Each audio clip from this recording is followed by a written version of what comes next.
So I'd like to thank all of you for making time to come here and to talk about this wonderful project that we just wrapped.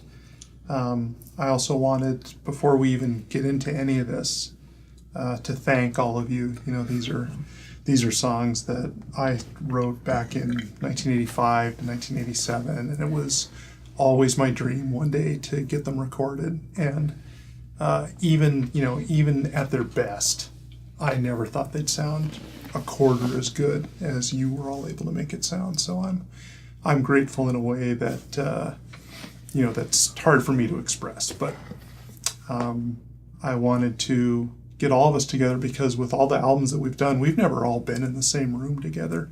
In fact, I almost wish that we could just go next door and jam for an hour. But I thought we might talk a little bit about the experience of making this album. I thought this was a really fun album to make.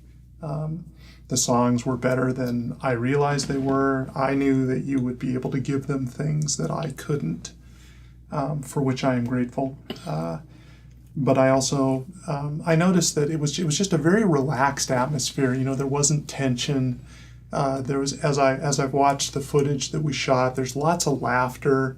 It was just a really relaxed, fun working atmosphere, and I hope you all had half as much fun contributing to this as I had listening to you contribute to it and listening to you transform it into something that was so much better than what I gave you to work with.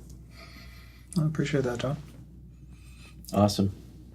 I know when I first heard the songs, I said, got some keepers on here for sure. Yeah, and you didn't hear the original demos, did you? You heard, by the time you heard it, the drums were in, the guitars were in, probably my awful singing I heard was it in certain parts. I mean, first Yeah. I'd get drums, guitar, and then scratch vocals, and I could tell there were some great songs in there, and I know what these guys did on the last album, so I knew you were going to have some winners for sure. Yeah, some of the stuff I was very confident in. Some of it I was a little iffy, like all the way up to when Doug, played guitar. That was the icing on the cake. But like, for instance, Lights of Home, I wasn't sure that song was going to make it. I thought that might be an outtake. And after Rich played on it in particular, he transformed the song, and he gave it a character that I was never able to give it. And then when Doug came in and did his little atmospheric things and his really tasty guitar solo, it's like, I thought, no, that song's a keeper. So then I immediately shifted to the next song that was in trouble, which happened to be Not Gonna Cry Anymore. But that's a discussion that we'll have later as we go through it. But I think that atmospheric stuff that Doug did was like really additive to the process.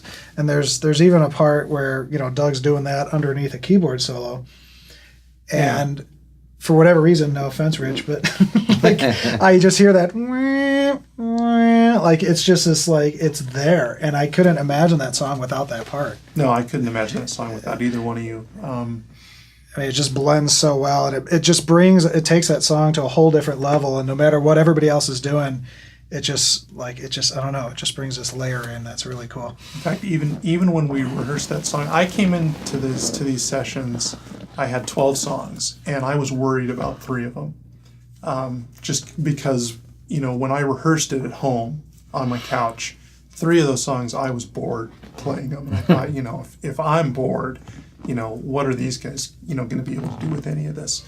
And we started off rehearsing Lights of Home, and we went through 4 bars of it. And I said, you know what, and I was ready to axe the song right there in rehearsal. And it was really Doug and Jim who talked me out of that and said, no, there's something here, and Doug got his little spacey rhythm tone and just started playing harmony chords. And I thought, on an album that's got a lot of multi-layered and complicated material, maybe it could be a benefit to have a song that is just sort of the same chord change, the same mellow groove for 5 minutes, and we can explore nuances rather than, okay, let's shift keys and shift time signatures and shift the whole mood. And that's exactly what that song ended up being. So that was really cool. That was the other 2 songs, in case you're curious. I was worried about power chord, and my fears were justified. So But thanks to Doug, we were able to, what we just did was we rewrote the song, and gave it the swing and the groove that my original demo didn't have. And then the last one was Silent Walls, which, Rich, you don't know, and Tommy, you don't know, because after the rhythm guitars, that one got axed. It didn't have it. I didn't have the vision of where that song was going to go. But the other ones, no matter how concerned I was about them, this group of people found a way to give them something that I didn't even think was there. And when I listen to them, they're just wonderful. It's a wonderful project, wonderful album. Well, Powercore, you said you didn't even have a melody for. Right? I did. Yeah, I did. But it was boring. For Powercore, I broke one of my songwriting rules, which is never compose music with effects on my guitar, because they trick me. I can be playing a boring idea and think it's not as boring as it is because I've got these cool effects on it. In the case of Powercore, I had a delay. So it was do, do, do, do, do, do, do, do, do, do, do, do, do. When we rehearsed it, it's like, there's nothing happening here. So I knew that, I knew that coming in, and I already had maybe this doom, doom, doom, doom, doom. Just give it some swing, give it some movement, so that there's something to work with, and that's actually exactly where that song ended up going, much to its benefit. Great song. Yeah, I think they're all good songs. I really do. The surprise was Shot Down didn't have a place in the final 12 order, but I think I'm okay with just making it a bonus track that's going to follow the last song. We'll give it like 20 or 30 seconds because it's too good not to use. But there wasn't a place to put that song in the order of the album where it didn't make a transition weaker, and that's why I couldn't find a place to put it. So when you're preparing for an album like this, what goes into it before you walk into the studio? Like what? I believe we sent you like the original like cassette transfers from what year? I don't think I sent them that. I think I sent them the drums and the rhythm guitar. Is it the drums and rhythm guitar? And the scratch vocal. Yeah, and some scratch vocals. I like to have the scratch vocals because that gives me a direction to go. I mean, the melodic element of music is what sings about it. Without the melodic element, is you kind of have direction. You just have a bunch of chords. So even the worst vocal tracks, as scratch tracks, are a great help. In determining on which way the song could go or what I'm going to do voicing wise with chords. Now that's interesting because Tommy rewrites a lot of those melodies. Like thankfully, his ear for melodies is a lot better than mine.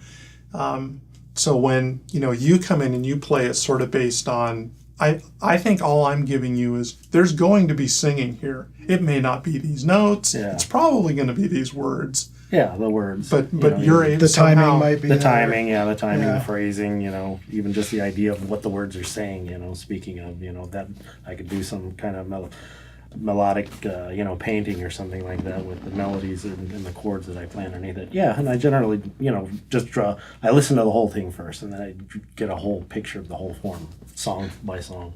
So I listen to the whole thing before, When you say thing, you're talking about the whole album? Well, I didn't listen to the whole album. I got songs at a time, so I listened to the whole song, and then eventually, as I got all the songs, then I started putting them in an order that kind of made sense to me, at least, learning wise, where I could, scaffold on how I built my sounds and stuff like that. So when you're going through that process, like, when you come in the studio, you have we might give you a few scratch notes, but you possibly don't have any idea, like, whether we want piano or tubular bell or, whatever that sound's going to be. So what is your preparation style? Like, I would assume, like, if you come in with bass guitar is going to play bass.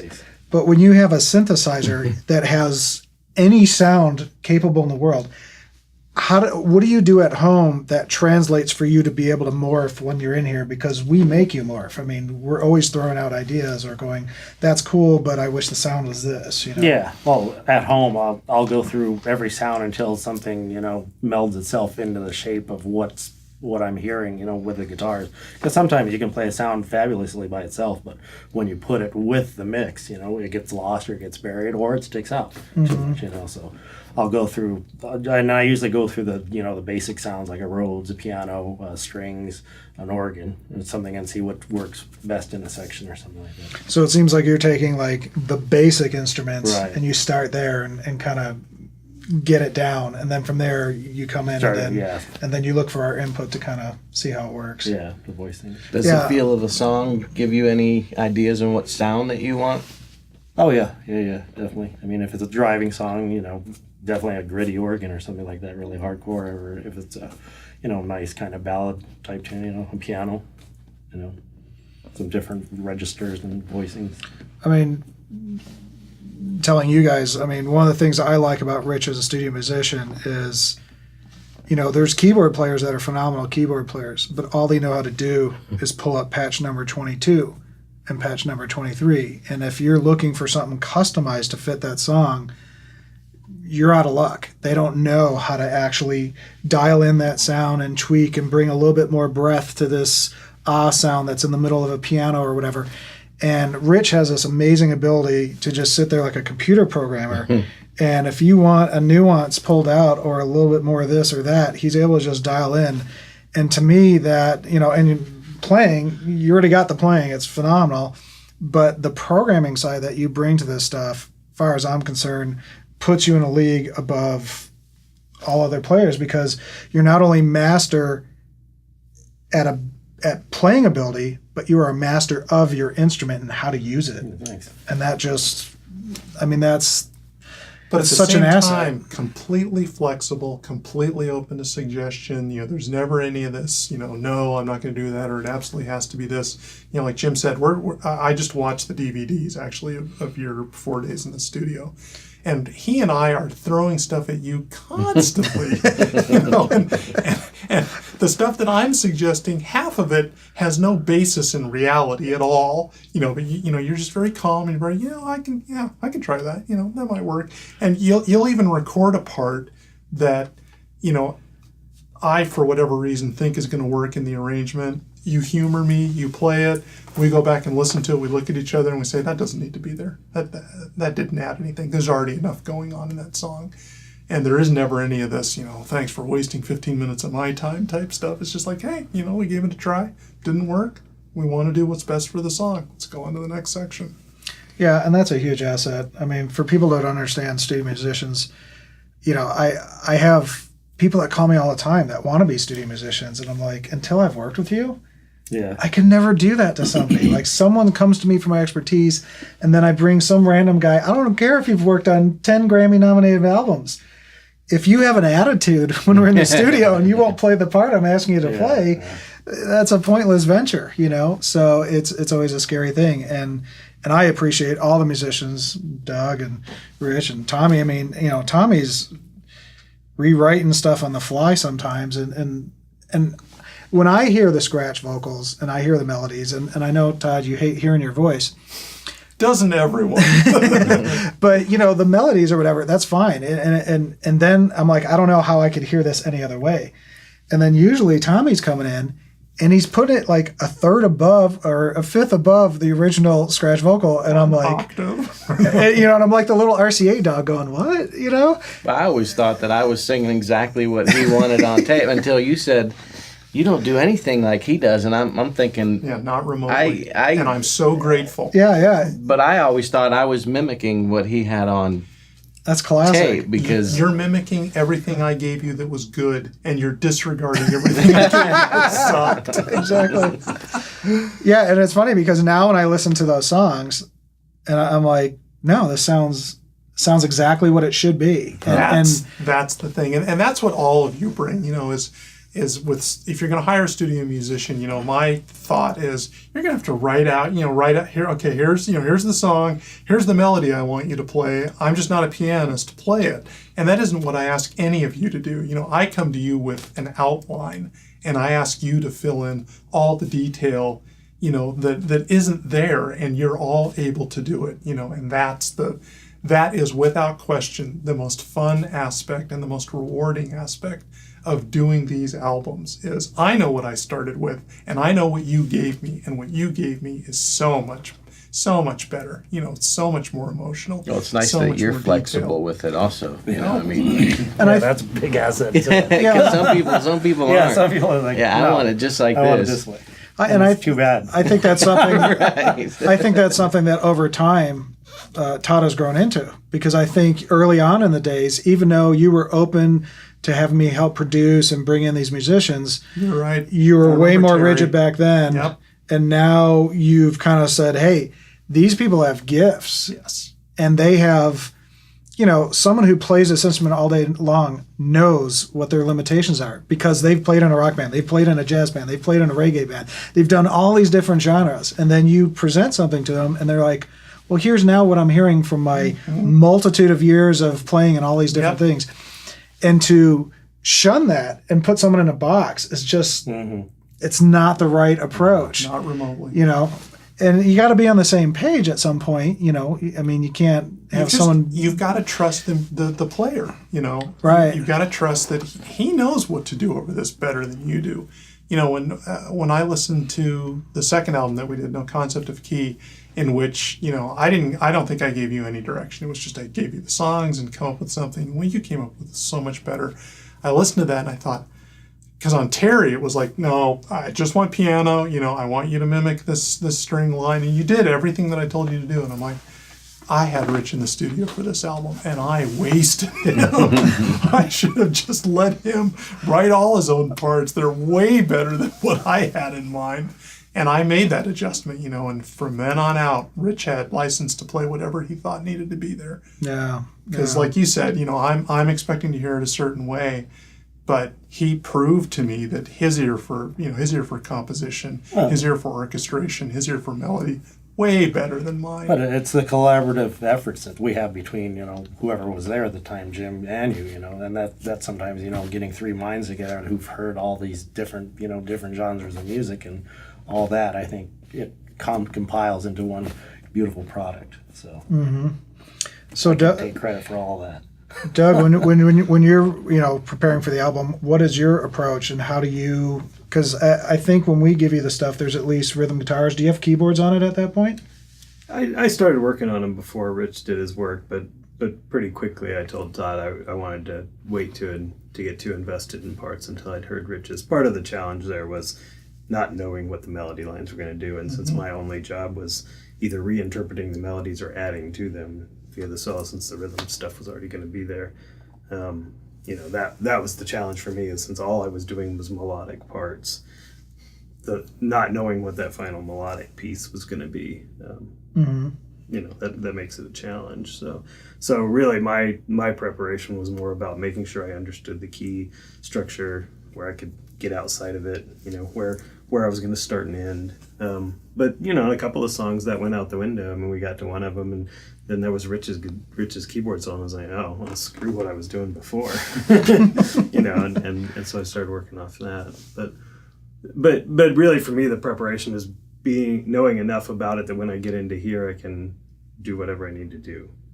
So I didn't do a lot of writing. You're not locked in before. I hadn't written parts before I got in here for the most part. When we came back and redid, Life in there's a November. couple of them, I can't remember which ones they were, but we came back and redid them at that point because, and actually that's my favorite way to work is basically the songs were done by the time I came back in for that last session. So I was able to get a scratch essentially there, and now everything was in full around it, and then I could say, okay, specifically I can do this here and this here, and so that made it easier to come back and be more compositional about the solos, and we ended up, the initial ones were good, and in a different situation I might have left them. What we came out with for the songs and for the context were perfect, and so it was nice to be able to do that. I mean, that's the luxury you don't always have, which is do a few iterations once you get to where you think you're done. It's that last, it's true of any kind of project, but that last 20% is usually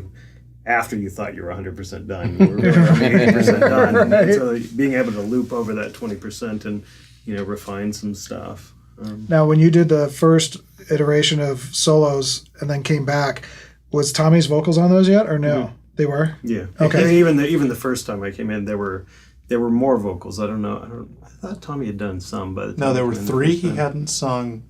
He hadn't sung "Love's a Song." I know he hadn't sung "Power Chord." That was the amazing thing, that you were able to lay down such an eloquent and beautiful solo with no lead vocal. You know, he was going off your Gregorian chant thing. Okay. Sometimes the guitar, the choice of the voicings for the chords, either on guitar or keyboard or whatever, sort of implies already sort of a melodic movement.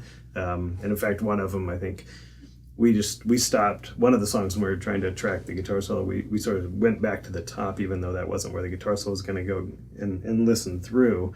And there was some underlying organ part Rich had done. I was like, that's the melody line for the solo over here. And that's where I took it and then ran with it. And it doesn't exist for much of it. It's like 3 or 4 notes. But the specific way they fit against those chords Suggested sort of a different key, that you could solo in. And that turned that solo completely around. And sometimes I think that's more interesting. The solos are more interesting if they're taking off from the harmonic content rather than the melodic content. So that... because you've already got somebody singing that, and the human voice is amazing and can do cool things that, at least for me, I don't hear melody the same way for a voice that I do for guitar. No, absolutely not. It's sort of that old Miles Davis quote, and I don't remember the exact quote, but he was talking to a guitar player, and the guitar player was talking about how much he listened to Coltrane and Bird and all these people, and he's like, why the hell would you do that? You play the guitar, it has this unique capability, and you're trying to make it sound like this other instrument, you know? So I try and treat it a little bit like that too, and not try and make it sound like anything else. Oh, that's cool. I think your job was challenging in that there was so little space, I thought, for you to work in, and that's just how I produce stuff, because I'm not a soloist. I know that I want a solo here, but I just keep throwing stuff in there, and Barry will do something or Rich will do something. I'm like, yeah, that's cool, let's record it. Not even thinking about how, well, if Rich is playing that, Doug's not going to solo over it because he's not going to step on Rich's feet. And Doug is he views the song very holistically, and he's listening to what everyone's doing, and he looks for those crevices that I give him where he can, jump in there and play something and make a melodic statement. So that's, in that sense, I feel like you're a little hemmed in. Barry and Rich, I mean, they at least play enough. I mean, I hear the same things, I think, musically, that they do enough that it's pretty easy to sort of pick up on a piece and go with it. For the lead stuff, it wasn't nearly as challenging as if I'd been trying to do rhythm stuff with it, and that's what made like the ambient stuff a little tricky, because we messed around with it certainly when we were demoing the tracks early on, before Rich had done anything with them. And there's lots of space and you can do lots of things, but by the time we came back around to that, there was nowhere near that much space. A great amount of stuff. So it was being subtle, and I can even listen to it now. I was listening to it the other day, thinking, if I had one more pass at that, there's a few more things I would have done. But I was being very conservative about how I fit it in there. So there was actually more space. But yeah, it is tough when there's that much, and so it helped. On the last album, by the time I got involved, you guys were probably 90% done. So there was really very little room for stuff. This one, it was easier because even though I didn't do my final parts until we were towards the end, I'd been there from the first rehearsal, so I had an idea of where they were going. I'm glad to hear that, because one of the lessons I took away from To Be a Star was involve you earlier and give you more space, because I knew that I hadn't. I saw how hard you had to work to get a part to fit into Mr. Needlenose, or to get a part to fit into the arrangement, because it was so But the packed. challenge is fun. I mean, that challenge is still fun to try and find a place. And most of the live stuff I do, I'm the only chordal instrument going on for a lot of it. So there's all this space. So it's a whole different mindset to say, okay, you're staying in this small spot here. You're not going to hit that note and then arpeggiate the chord because you got to move it on. So that it's its own challenge, and it's also its own freedom because you don't have to worry about that stuff. So. I know Death to Radio, that lead was awesome. That was awesome. I mean, I couldn't hear anything else in that spot besides that lead. That and was the last 45 seconds of that song, that is an improv that he did in the studio when we recorded that first week of recording, I think the week after September 11th, 2001. And, you know, Doug just went in there and said, you know, he just started fiddling around with stuff. And what he played was so good, we left it in the final mix. You gotta like that. I think, Doug, you even wanted to re-record it, and I said, we're not touching that. Maybe. Yeah, I mean, I prefer to come in, again, like I said, I try not to do too much composition work ahead of time, because I think getting in the environment, getting the mix just right, and then just going for it is, you know, 80% of the time you're going to get the best version of that solo. You know, there's some that, well, it's so melodic, you really want to rehearse it. You want to make sure you go from each note to each note just perfect and whatever. But my preference in general is to improv it. You know, at the very least, you get a nice compositional framework that you can then go back and work the parts. But hopefully, most of the time, that's good enough to. It was more than good enough. So, Jim, the person who amazes me the most is you, because you are playing what are going to be the final drums off of a scratch guitar and a guide vocal, and you are somehow able to fill in how heavy the part needs to be, what you want, when you want to go crazy on your cymbals, when you want to pound the toms, and I have no idea how you do that off of songs that you didn't hear until earlier that week, that are just sketches. They're frameworks. None of that detail's there. How do you know to throw some big tom roll in there off of this wimpy little scratch guitar, and let's not even talk about the vocals?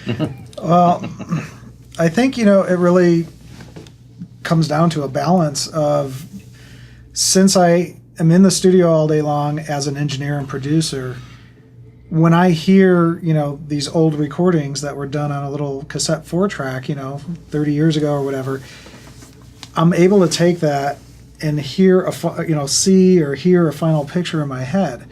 And of course, when I do that, I'm also waiting for your guidance too. Mm-hmm. And I think over the years that's really changed. I mean, I remember back in the day, I'd be like, well, do you want this? And I play, do you want that? You know, and I used to try all these different things. And I think over the years of morphing through albums that, you know, I try to look at it in a holistic viewpoint. So if I know there's a vocal line, I bring stuff down. And if I know that, okay, here's going to be the solo section, I might bring it up or try something different.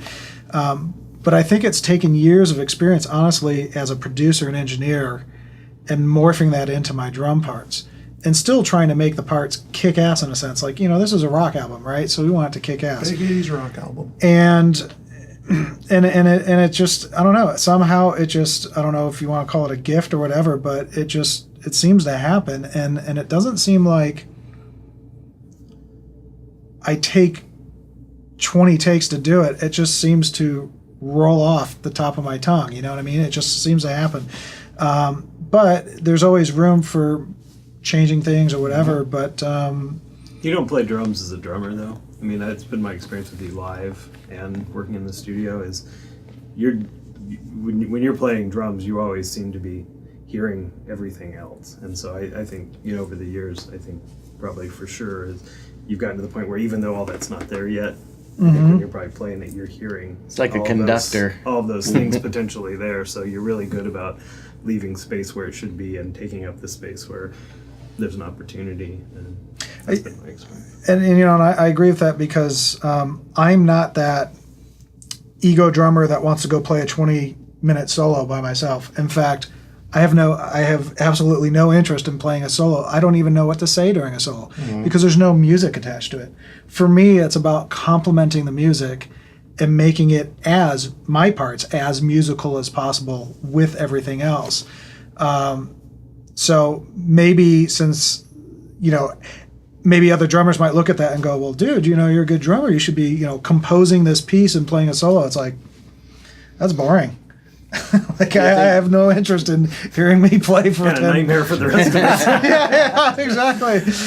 Does it help you think? Nights playing with one of those guys. Does it help you think that you've recorded with him before and you kind of know the style of music that he's into and looking for? Or? Well, I mean, yes, in the sense that, you know, now that he, you know, is allowing more freedom and stuff like that, I'm taking that. But I never felt I was ever put in a box, even from day one. I mean, I think we were always kind of on the same page if we're trying to achieve something.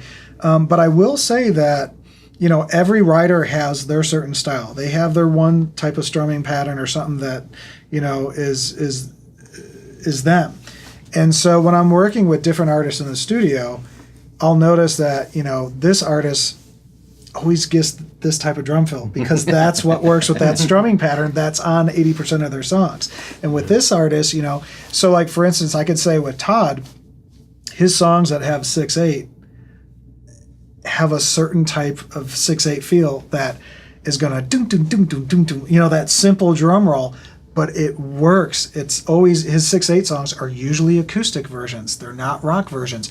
And there's things like that that is a flavor of Todd Whisler's writing that allows me to play a certain way. And if you listen to over the albums, that would be true. And if you popped in a different artist that I played with, all of a sudden you're like, oh, he never uses that fill with that artist. It's because the pattern's a different feel, yeah. Note to self, write rock song in 6/8 on next album. Give Jim a challenge and trip him up. But it's interesting that you say that about the rhythm patterns, because, like, for instance, when we were going to get started on this, I mean, one of the things I'd said to Jim about it is I wanted to be involved in the early rehearsals, because I thought I probably wanted to do some of the rhythm guitar work on it. Part of that's because I didn't honestly care for some of the rhythm work on the last album. And you know, part of it's just because I wanted to have a little more opportunity to play on it, and it turned out to be true anyways. But one of the things I noticed as we started working on it was like the amount of energy it would take me to break my own strumming patterns and match how you approach those songs was not going to be worth it. Oh, but I wouldn't want you to try to play it the way I played it. I'd be interested in hearing how you approach the rhythm. And that would have been an interesting experiment, except it would have cost you a lot of money. while I screwed it up and we had to start the tape over again. But it was an interesting thing then until Jim just said that. I mean, I had forgotten about that. Was, you know, part of that early process of me was saying, you know, and of course, so it worked out great because we came in, we worked on the rhythm tones and stuff and got all that set up, and then you did them, and you already knew how you were going to strum those songs and do them. But I noticed it was very much a challenge for me because I hear the rhythm very differently from a strumming pattern and that kind of thing. Yeah, and I think, you know, like I said, I work with all these different artists all the different time. That is very, very structured for people. You know, like you get that folk artist, female, you know, and there's only like 2 or 3 strumming patterns to the whole album. Every song has that, you know, and people have their go-to type things. Well, and some of them are stuck to it, and some of them aren't. You know, like for instance, I mean, we've both worked with Amber, and she's not like, if you come up with a different pattern, it's like great. I've worked with a couple other singers where if you start diverging, they're like, no, you're playing it wrong. You're playing the wrong chord. It's like, what? I'm playing the same way, and you realize it's, you know, the specific order they're arpeggiating the chord, or the specific, you know, up-down pattern they're using, and to me, that's most of the time not a really, you know, particularly big deal. Right. But some people fixate on that. Yeah. My big challenge in every one of these albums is when I'm playing the scratch guitar, right? I'm singing the song in my head. I'm thinking about what's the next section. I'm playing to the click. I'm not thinking so much about what my strumming pattern is. Jim writes his drums to those scratch guitars. So when I get into the live room and I'm playing the actual guitar, and now I'm not thinking about what the, you know, any of that stuff. I'm just focusing on how I'm going to play this rhythm. I play it differently. He'll come on, you know, you got to play it the way you played it on the scratch, because that's how the drums are written. Yeah, and I don't know if you know this, but when you are doing the scratch, I am monitoring those scratches. Yeah. For consistency. Sure, you have to. And you're probably not even aware of that, and you're just doing whatever you're feeling on that day. I've got 3 things going in my head, and one of them is this the downstroke or the upstroke? It's, you know, right. What's the next chord? Can I get my fingers into that position? Is this a sung part? Is this not? Am I on beat to the click? I'm not thinking about how it's yeah. Did I leave the oven on at home? Is my house on fire? But I was watching an interview with Dave Grohl talking about how he songwrites, and it was sort of similar. I bet that's how you end up sort of recording, at least subconsciously. Is like he was going through one of the songs and saying, "I'm playing the bass drum here, and this is the hi-hat, and this is the snare." You know, that the way he's strumming, the way he ends up strumming, is reflective of his drum background. That's what he's hearing, and ultimately, if you sat down and listened to the song, you'd hear the drum pattern in it.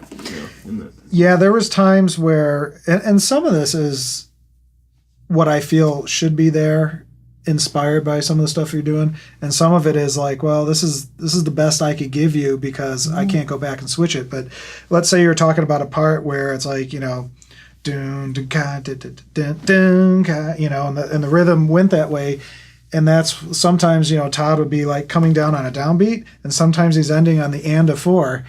And later on, I play what I feel, and then he's now forced to play to whatever that cymbal hit was. If it's on the end of 4, now they're all on the end of 4, and I make it more consistent, and then we have to.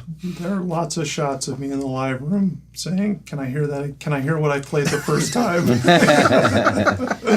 Because I don't, you know, and it's only then that I find out how wildly inconsistent I've been. You know, sometimes I'll throw a double in, sometimes I'll throw a pause in, because I'm not thinking about it. You know, it's just.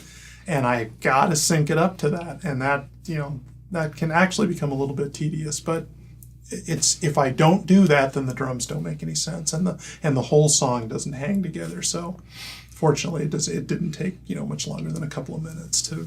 And that's when the voice comes in. Todd, yeah, can you redo that?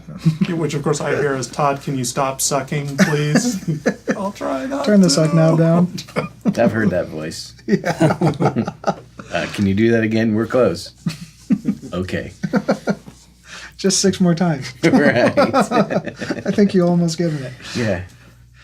You know, I think that's one of the things. Well, how do you prepare for stuff when you're coming in? I mean, you know, I know everybody's writing a part, but when it comes to the vocals, like, you know, I would say the average consumer is listening to, does the music make me, you know, move? And then they're thinking melody of vocals and what the lyrics are saying. So how does that approach what you're doing? And Well, I pick his brain when he comes over. He's the only one who gets to collaborate with me. Yeah. You guys, I just send the songs, make it work. Tommy, I go over to his house and we go through those songs, and you know, and it's a good thing we do, because there are lyrics that are awkward for him to sing.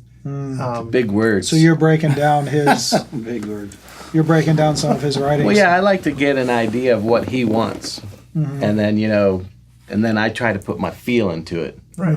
And Some of the stuff you were, you know, from the get-go, you figured out. The minute I walked into your studio and you were singing Shot Down, it was clear to me you knew exactly what that song was about and exactly how you wanted to. Yeah, and I always ask him, you know, when you were writing this, you know, what were you thinking about? You know, how'd you come up with this song? And then I like to base a little bit on the emotion end of it. Also, the issue I have is when I think I'm doing something good in my studio, and then I come here and you guys go, no. Then I have to get that melody out of my head and come up with something new. And that's why sometimes, you know, we would have to go 4 or 5 times on a certain part, because I've got this stuck in my head and you want something changed. You know, it just doesn't register that quick for me. Well, and it's a muscle that has muscle memory, so you're trying to break that change. Right, and we've run across that a few times where it's like, I'm not feeling it in that little room. And I get stuck behind the glass, and every time I see pictures, you guys are sitting out here having them fun, and I'm in this little room back there, and I can see Todd and Jim just going, you know, talking, but I can't hear them, and I'm thinking, I wonder what the hell they're saying. Sometimes that's not fun, because you're sitting here and Jim starts checking his phone and you're in the middle of a solo and you're like, I wonder who he's typing. Oh crap, I just screwed that up. So sometimes it's better to be Yeah. You know, there's a lesson for all of us in that anecdote, I think. I just always pay wonder what they're attention to saying. You know, I had when I came back and did the very last lead thing, the part I came up with was harder to play than I could play. So I had to really work on it to get it down. So I was like, if Todd doesn't like this part, I'm screwed, because I will not be able to get it out of my head and out of my fingers for this part of the song. It was the same thing. It was so ingrained at that point, because I was having to work it just because physically I had to figure out specifically how to play it, because it was too hard to play. If that was Life in November, I loved it. But That's so that kind of thing, you know, it's actually one of the reasons why for most of the solos I try not to get too invested before I come in, because I know Todd's going to have specific ideas, and if I've spent too much time on anything, I won't be able to you know, purge it. It's like you need that, you know, that musical sherbet that you can like real quick wash it out. That's true. Move on. Most definitely. Yeah, so the takeaway I got was, even if it's a suboptimally, and that's using that word kindly, rhythm, there's something in even a demo, just when you have a chord change and you've got an implied beat and you've got a suggested melody that gives all of you enough of a direction to go construct your parts. Doesn't have to be perfect, but there's enough in there that it suggests to you, this is a heavy part. I want to orchestrate this. This ought to be something on the synth. I remember you came in when we did Grown Up, which has all these finger-picked guitars, which were not fun to play. And you didn't want to touch those at all. You're like, I want to, those are beautiful. I want to leave those right where they are. I want to do stuff around them. I want to augment them. But those are going to be the centerpiece of that rhythm, not anything that I do, which I thought obviously very flattered. But that also gave the song, a different character, because not many of those songs are based on a finger-picked, clean electric tone rhythm, but that one is. And, it's one of the strengths of this album is that the songs have even their rhythms based in different instruments. Some of them are more drum heavy, some are piano based, some are strummed acoustic guitars, some are finger picked. It just gives, even from a very cursory listener, at a high level, they just sound and feel differently because of that reason. It's not always the same drum part, the same bass part, the same electric guitar part. The chords can be different, the timing can be different, but the meat of what is conveying the rhythm is the same. What constitutes the rhythm of these songs varies fairly much from song to song, and that I think is a strength. Well, I think what's cool though is you have a diversity of what you're talking about. But since we have the same musicians, the same production, same everything, it brings the whole album to a consistent thing that sounds like it's the same band, it's the same, but it has diversity within it. So it makes it, I would think, a better listening experience. A bigger journey. I hope so too. That's one of the aims. That's why in this one we expanded the sonic envelope. We had you play a djembe, we had congas, we had a triangle, we had a tambourine. No cowbell. No cowbell. Forgot the cowbell. Next album we used. No, don't use cowbell. You don't need a prescription. Oh, and cello, right? Live cello. Yeah, it's based on that one. That was a funny story because, we had Rich put in this, fa cello, if you want to call it, kind of holding this melody. And it was like, what would be the opportunity to get Michael Ronstadt in, who doesn't live in this town, but he frequents here, he's here a lot of times. And all of a sudden, out of nowhere, I start getting these emails. Well, have him on this song. Have him on this song. Have him on this song. Have him on this song. So the thought was, what if we had Michael replace the cello that Rich recorded in Love Is a Song? Because, and Michael, Jimmy reached out to Michael, and Michael said, yeah, he could do it. And then I just started thinking, I don't know why, but if we're going to have cello there, what if he played on Carolyn, and what if he played on I Love You in So Many Ways? And and then, but it'd be really cool if we could get him in for Imaginary Love Ballad, for the instrumental, because Rich has this thing where he plays this part that sounds like violins. And I thought, what if we replace that with an actual live cello? Not that there was anything wrong with Rich with what you'd done. I just thought it would just give that song more character. And like Jim said, I just kept adding and adding and adding. He was in here for 5 hours on a Sunday night, right? 5:30 to 10:30. He had a very limited schedule because he was recording his own album. And since he's from out of town, he had these 10 hours to record his own album, and I'm like, well, give me this much time. No, he did, and he was a trooper. He was a trooper and a pro. And I said, replace Rich's synth part in Imaginary Love Ballad, and he fixated on the E minor thing that you used to start it, and I'm like, no, I want you to do the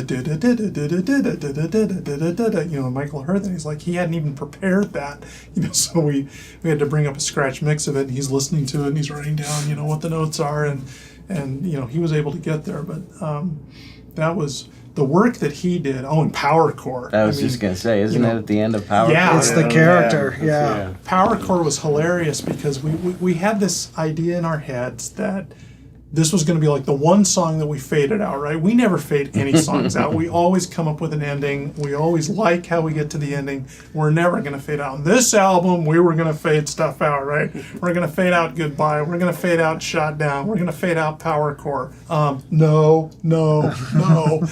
But it just reached a point with Power Core, with each successive musician who played on it just kept playing, because it's such a good groove. It's such a lovely piece of music with so much emotion to it.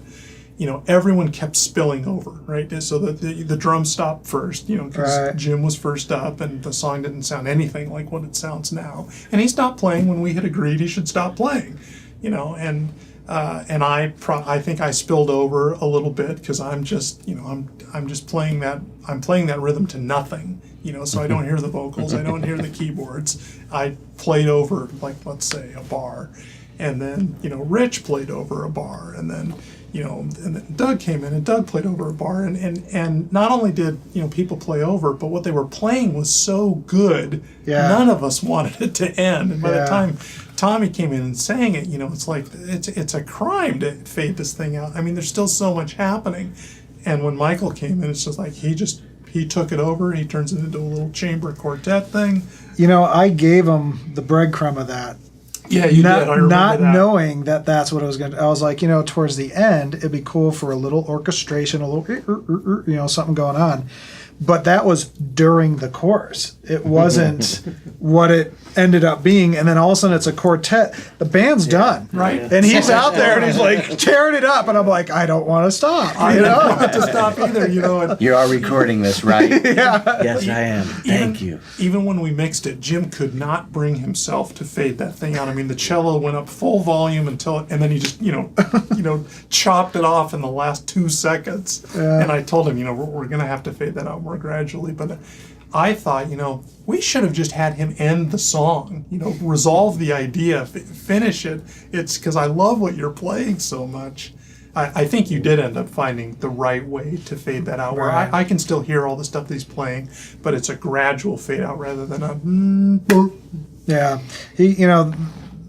He brought what I consider the evil character to that chorus. And all he's playing is freaking whole notes. Whole notes. Yeah. But the low. texture and the where it's at, it just gives it this evil feeling. And it's not even loud in the mix. No. But it's this texture just adds to that song. And I don't know, it's just awesome. I mean, it's just so cool to hear that. I just watched, the DVDs of the 2 days that Rich was in here recording synth, and all of the low end that I thought you'd be on the piano, just playing those low keys. Instead of that, you got on the synth, and you had the string section. You went down into those low keys, and we're just like, oh, that's it right there. That's providing exactly what we wanted. I remember the time, I don't know what song it was, you probably know, where I was all like, and I was trying to get him to play this low evil part. Run from the Moment. Is that what it was? Yeah, so there's just like this little measure, and it's all like, and I'm like telling Rich this random sound, and he's like this, and I'm like, no, it needs to be, and then all of a sudden out of nowhere, like after try 3 or something, there's this. Yeah. That tone is freaking awesome. Yeah, I can't imagine that song without it. Yeah. Honestly, I mean... Well, if you remember, we were going to have this So Hand Me, So Hand Me, So Hand Me leading into the So Hand Me a Stone. And by the time you were done doing what you did, we didn't need it. Yeah. It was there. That space was filled. That vocal I totally forgot about that. I did not. That was a decision. He doesn't forget about anything. Yeah, that's true. true. I do. Just go listen to my scratch guitar for I Love You in So Many Ways, where I forget one of the verses. But no, it didn't need to be there. That space was filled. So which song is the one that's like 6 and 5, 6 and 5? Run from the Moment. Okay, so I don't know if you guys heard this story, but I have my charts. I have my charts on this side of the drums, and when I'm playing, I'm doing my thing, and I'm checking it out. Okay, great. Because normally you're doing hi-hat, snare. That's the right place for it to be. Yeah, you're not doing floor toms. Yeah. So on Run for the Moment, all these 6 and 5 measures, odd time signatures, are all on this tom part. Well, the tom part's like this, and I'm over here. So I'm kicking ass, and I'm like, oh, I'm doing awesome. And then I don't know the next measure's 5, because I can't turn and see my charts. So that whole song, I'm like busted out. And then I'll be like, oh, and I just missed the measure. And then I'd have to go and punch back in. And then I'd do it again. And then, like, it was just time after time. Because the beginning of the song, I think, is 6 and 5. And then the solo is actually 5 and 6. So as I'm trying to play this, it was just tripping me up. I And you're actually the only person intentionally playing. worked out the guitar I was playing over that to ignore that Yeah. completely because I just Times got tired it. of trying to keep track of it. So I just started working on stuff that just sort of went through and over. And just smooth it all together. Yeah. But that, I think that's just a funny, testament of, nuances of trying to perform something, because you when you're playing like that, for me at least, I can't keep it all in my head. It's too much to keep in my head while I'm trying to perform an intricate thing because it's so physical for me, but Well, I think Tommy has a similar tale to tell, and we didn't do him any favors by filming him with that bright light that was in there shining into his eyes. And we moved his mic, the stand that has the words because we wanted the camera, to get a clean shot of him while he's singing. So he's having to do this, so happy as down, And he told me, later, I don't know why you don't say this during the moment, but, after the session was over, he was getting a headache. Oh yeah, I had to put my sunglasses on. Yeah. It's like, Like hey. a freaking bright day in that little box back there. I mean, filming you was a plus. In fact, when we first talked about this, I remember this. I said, I don't want, because I have this view of like reality television or something, and Carlos is going to be over there, with this camera and this microphone going from person to person. I said, I don't want to film this if it's going to be in the face of the people while they're trying to play. And he said, no, we'll just set up a single still camera and we'll just record them and nobody will even know it's there. But I did not want, yeah. sorry, buddy. next time I'll do a GoPro on something. Helmet cam. And it absolutely ended up being, an impediment for Tommy, and made it harder for him to sing. Yeah.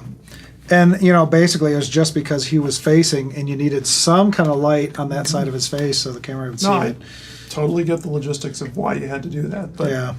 I'm more about the atmosphere. Yeah. I like it low, not a whole lot of light, and so you can get the emotion of the song. Yeah, that's the trade-off. I mean, for me, we talked about it a little bit, and I ended up being in here. But normally I like to be in there. Right. I like to because I like to have the volume a little louder. Sure. I Whatever. understand. So, it's definitely different. It makes it a challenge. I like to hear the mix different. When I'm playing a solo, I want to hear it buried in the mix. I don't want to hear it on top of everything because I don't want to have to think about the count. So I want to be pounded with it so that I don't have to try and intellectualize it. We should have done So that that then. makes it a challenge. But We gave but you it's fun headphones, to right? do. Yeah, I didn't. It didn't. Didn't translate? Didn't No, I don't. work out that well. I think the only one It's- who played with it's a headphones was Barry. When he was playing bass. At least if you were in the control room, Rich didn't have any in the control room. I didn't. Doug, I don't think you did. Yeah, put them on briefly, but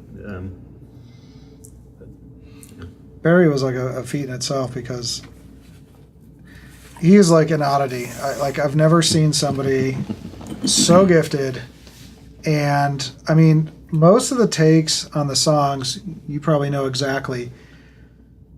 He runs through once, and then he's playing it the second time, And we're recording it. and we're recording them, The third. and Todd's still calling out the chords to him. While Todd is playing a guitar that It's is out of tune. Yeah. because it's detuned to a different song or something, but he's just going like this and calling out the chords. And Barry has headphones on and he's just staring at them. yeah, I was sitting here when you did that one. And it's just like and it's just happening. And then you listen to his runs and stuff like that. And when I go dun dun dun dun dun dun, dun he's like do do do do do do, and it's like you've only. Because he doesn't listen to it before he comes here. He's The listening to video this on the posted fly. of him doing one of the takes, and it's not the one that got used because it's crazy busy. Yeah. But I hadn't seen that, and I saw it last night when I was looking at something else you posted. And what he was doing on it was it wouldn't have fit the final version of the song, but it was crazy. It was Yeah, his fingers are just flying. That It's is just flying. such a problem for me. When all of you just start and you're just messing around. There's something where Rich is looking for a tone and he's just playing stuff, and I'm listening to what he's playing, going, why can't we record that? That is so Where can we put that? That's so awesome what you're doing. You know, and Barry does that, you know, Yeah. he's playing the stuff, and Doug Incredible would do stuff, that, yeah. you know, and it'd just be like, oh, that should be in the song. That should be how the song starts, you know, or that should be how the song ends, or anything like that. And like Doug said, you know, that's fool's gold. You know, it sounds great when the person's playing it, Yeah. and you're watching and listening to it without any preparation. But you know, it's just like, Yeah. I should have written that. I should have thought of that. The thing that I like about Barry's playing when it comes to these albums is, you know, you could get another bass player in and he's going doon doon doon doon doon doon doon doon doon, you know, just playing root notes to rock songs. And Barry is like, you know, bass is a difficult instrument because of thick strings and all that stuff. And he's like moving around and he's freaking bending the notes, and he's like a cello player on bass. And then he's playing melodic stuff, and he could go anywhere he wants to go. And I mean, I was literally here because Chase has never seen Barry, my engineer. And I called Chase. I'm like, Chase, come down. You got to see this. And Chase is sitting there and he's watching him, and he's like, holy crap, that's a bass player. Like, oh, I thought I knew what a bass player. Oh no, that's a bass player. And when you hear, like, for me, that was the turning point of the album. Of yes, I have a vision of where the album's going. I do my drums. I know I got all these great players coming in. But after Barry puts his parts on, then it's like, Yeah, there's a direction. oh yeah, this is a rock song, and there's no mistaking. This is a frickin' rock song. And he made that statement. And that rhythm section now is frickin' rock solid, and the foundation is there. And at that point, I am confident with the rest of the album, and everything else is gravy from that point on. And that is exactly how I felt after Rich was done. He brought all that into context, all that into focus. Everything that was supposed to be sad was very sad. Everything that was supposed to be grand was completely majestic. He gave it all the emotional nuances that I had hoped I'd put into the song. And once I heard that, I'm like, all right. You know, like Life in November, which was a good song before Rich got his hands on it, turned into something much more than that. That's why I had you turn him up 10 dB. Yeah. I kept getting these notes, and it's all like, there's this one part, can you turn it up like a dB? You know, and then I'd give him another mix, and he'd come back, and he's like, can you turn it up another I still dB? hear it in the middle section. Even when I got that last mix, I was like, it still isn't loud enough. Well, part of it's that tone, because that tone's really thick too. But Yeah. it's like, but the lines are so cool that are in there. It's like, So finally, I came into the studio, and you after sending you, he's almost there. Give him another half dB or whatever. And I come in, and Jim says, okay, I did what you wanted. Let's go listen to it. And nope. And so he goes into the track. He's not going to have 13 more emails of, can you turn him up a half a dB? He brings up the track, and he turns it. I guess he turned it up 5 dB. And I'm like, oh yeah, that's better. But maybe some more. He gives it another 5, not telling me how much he's turning the keyboards up. I'm like, that's it. That's where it needs to be. And you mentioned it very offhandedly. Turned him up 10 dB. Well, and you know what ended up happening out of that whole conversation was, it was a difference in what we thought was the apparent top instrument. I'm thinking this is a guitar song, Right? It was a guitar song. and all of a sudden the next thing you know, it was a keyboard song. Yeah. And I was mixing for the guitar song, Yep. and it became a keyboard song, and that's what the difference was. And that's just a philosophy of Sure. how you vision it. And neither's wrong. It's just Right, Yeah, exactly. it's a preference. But yeah, it was something that I was just not hearing per se until that moment, and then I was like, oh, Yeah. this is, and then all of a sudden the switch was flipped for me that, oh, this is where we'll go. Okay, great, and then I had no problems with it. I wasn't fighting you at all. Oh no, you weren't. You were. Yeah. You Because once I got what the vision was, I was like, yes, that was totally way low. Yeah, and then like the B3 in the midsection, the no, don't you leave me hungry. Like I'd like that to be louder. Jim cranked it up. That's where the song was. Yeah. It wasn't in my rhythm guitar. Yeah, and organs are like the most difficult thing to mix Yeah. because there's so much mid-range content in the thing.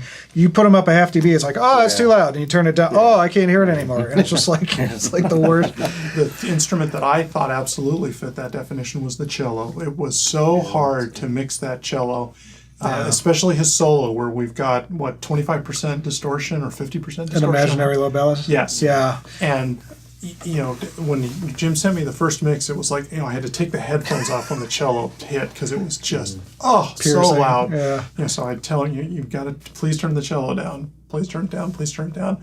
And then I told him turn it down another dB. And as we've just discussed, a dB isn't very much in a mix. And it totally dropped out of the song, and all I could hear was Rich's, what Rich is doing on that, that low evil tone or whatever. And I knew it was too loud when it was a full dB louder, so turn it up. That's usually the trick with trying to mix the acoustic and the electric in something, especially stuff quite this busy, just because the quality of the acoustic instrument that makes it so appealing is all those harmonic overtones and all that. And once you get into a mix like that, if you're mixing to be able to hear all of that, the level of volume you got to get out of it. So it's It's a fine line sometimes. Yeah. but that, Most definitely. the way that cello fits in there now is awesome. But Yeah, I've always found that challenge with piano too. Is if you try and fit a piano into a mix like that, by the time you've got it fit in, the piano sounds thin and Yeah, well, there was something where I was listening, I was proof listening in the car, which as I found out was a mistake. But I was listening to Grown Up, and those piano hits that Rich puts in the midsection that just blasted me out of the car. And I emailed Jim, can you take the piano hits down a little? And he did. Oh, and this is the thing where I got all of your fixes in Dallas and listened to them at 1 o'clock in the morning, which I am never doing that again because I hated everything I heard. I sent him back this whiny email. I got this hate mail. Did you make any of these adjustments at all? These songs sound the same. And Jim? well, and I think I got my initial feedback on the guitar solos in that session too. I was like, oh yeah, you hated everything. Great. That was a productive I hope I wasn't that mean.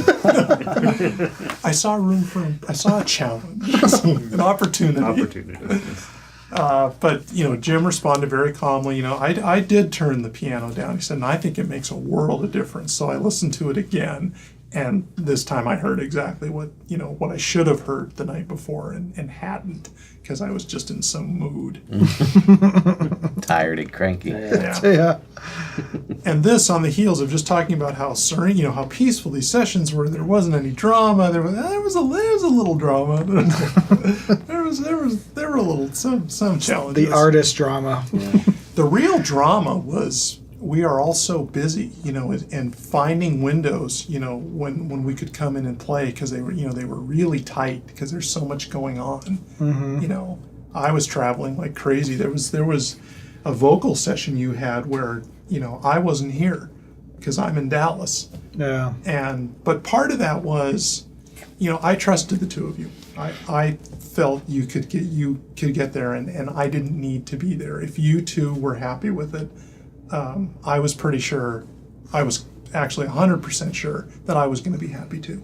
The original cello sessions you weren't even supposed to be there for. Right. And that one I was worried about because this is a new instrument into the repertoire of Todd's albums, and I was like, I don't know where this is going to go. I know where I'd like it to go, but without Todd's approval, that would be a waste of time. So I really kind of pushed Michael to a certain day, finding out that you were available to make that happen, and it worked out excellent. Yeah, we had something where we were trading emails, and I said, well, Michael's coming in Sunday night. I'm here Sunday. I fly out, first thing Monday.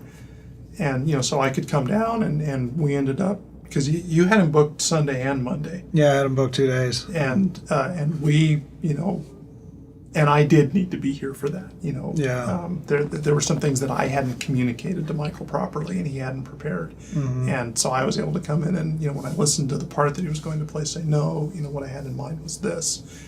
And that was good, but we were here after 10 o'clock that night. Well, and also talking about the sound of the cello, I mean, that was one thing that I had to, when I went to mix the cello, I knew that it was across, 4 or 5 songs, and I know that, like, Imaginary Love Ballads, it needed to have that drive and distortion to go into that thing to work.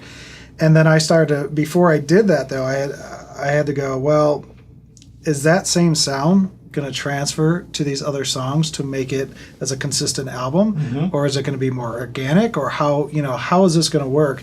And that was a challenge in itself to try to make that balance of how that all happened.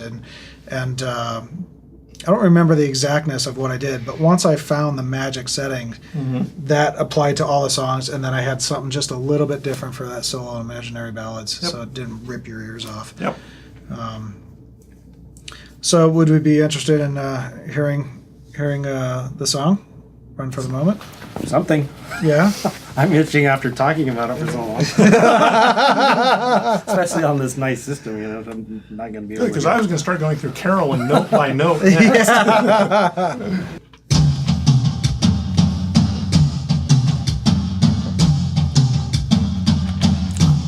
I don't think I have the order of the album.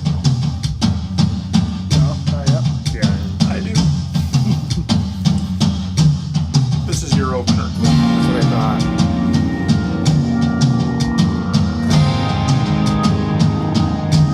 The thing Rich is doing down low, that's what I came in and made some ungodly sound to him, and he was able to figure out what it was that I was looking for.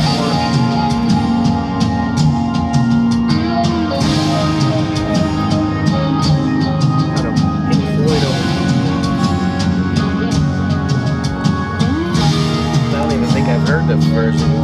Yeah. I don't think so. I'm not up on all the versions at this point. You've had some computer issues, right?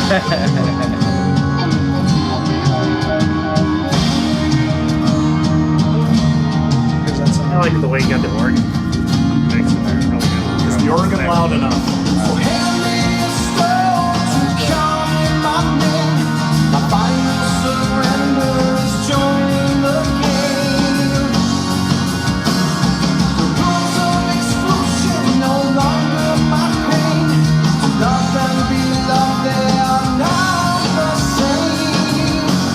For the delay setting, I asked Jim to copy Robert Plant for in the evening.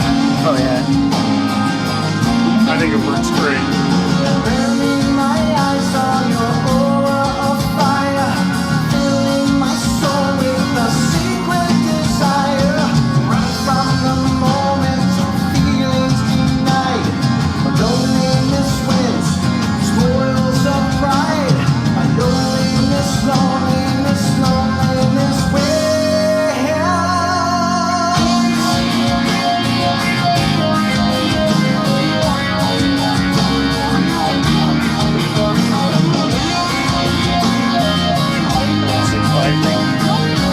Yeah, let's go back and forth.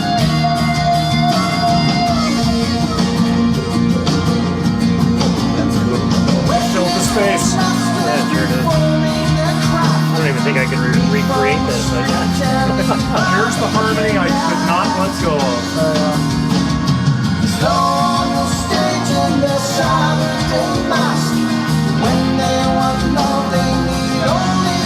Had to be there.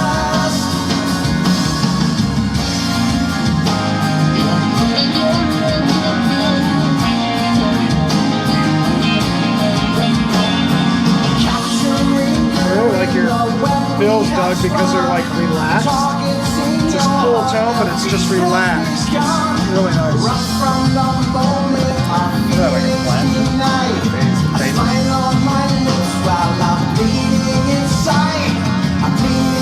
They usually switch to like a phaser and a vibe. Similar.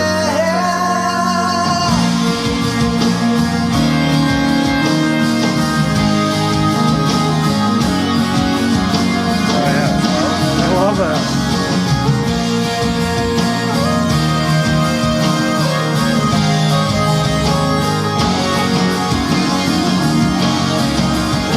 I never realized how perfectly balanced you got those acoustic guitars and your hi-hat. Because they're in like the same register and I can hear both.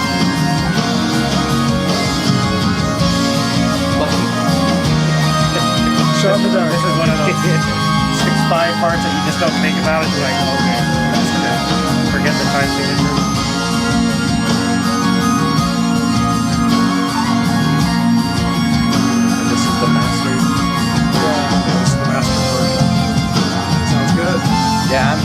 stuff I've never heard before.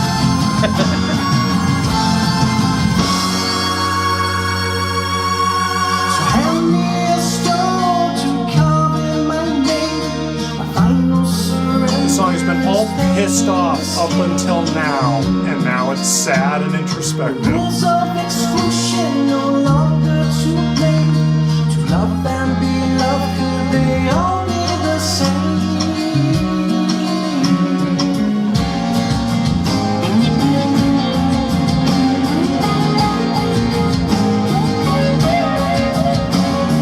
Burning my eyes, Sad harmony. The sweetest desire. Run from the moment my feelings denied. Run from the moment it's easy to hide. Run from the moment, run from the moment, running forever.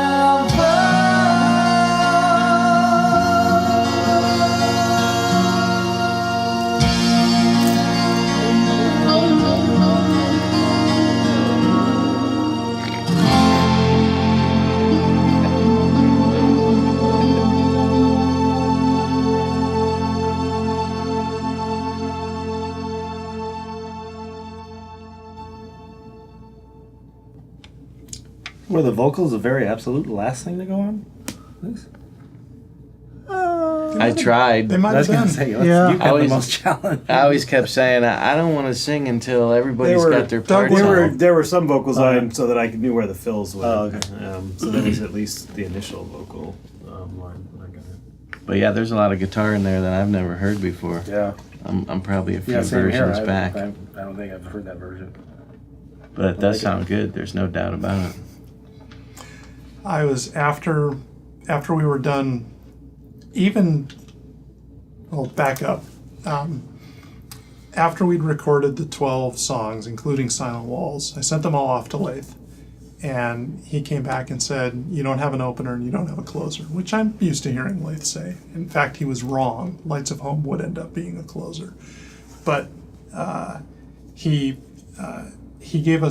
suggested we use this song, and we were past all of the rehearsals, we were past the drums, we were past the rhythm guitars, we might have even been past bass. We were just about ready for Rich to come in, and we had to get this song recorded and ready for Rich, who was due in like the next week, and Barry was available that weekend, and in 2 days we knocked all that stuff out for this and for Love Is a Song, which was going to be the closer.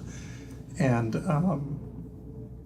wow, there was just something about the pressure of doing that in those 2 days that I think that song just kills. But the point I was going to make was when that was done, I said, holy crap, this thing is so much better than anything else on the album.